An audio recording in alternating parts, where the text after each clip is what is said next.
El ciclo vital de la familia pretende que todos asimilemos el significado de la familia como un grupo dinámico y flexible y en constante transformación.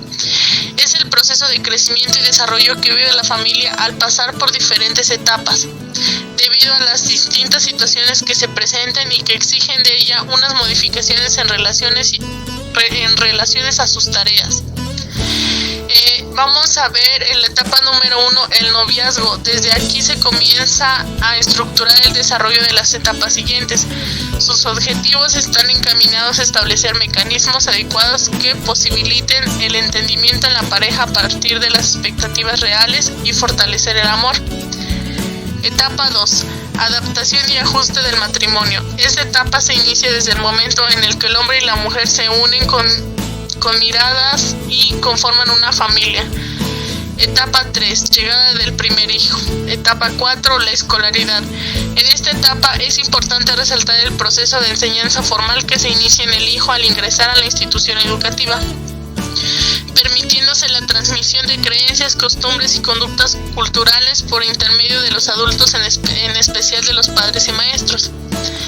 Etapa 5. La adolescencia. Es la etapa trascendental en la vida de la persona, porque se pasa de ser un niño para convertirse en un adulto joven. Es el momento en el cual la mente se llena de dudas por los múltiples cambios que atraviesa el nivel físico, psíquico, sexual, social y espiritual. Etapa 6. Salida de los hijos del hogar. Se caracteriza por una etapa que coincide con la del noviazgo. En la familia, los hijos mayores ya han establecido sus relaciones y comienzan a vivir su propio ciclo vital, en la mayoría de las ocasiones, porque deciden formalizar su relación, porque inician su vida laboral o sus estudios superiores fuera de la ciudad.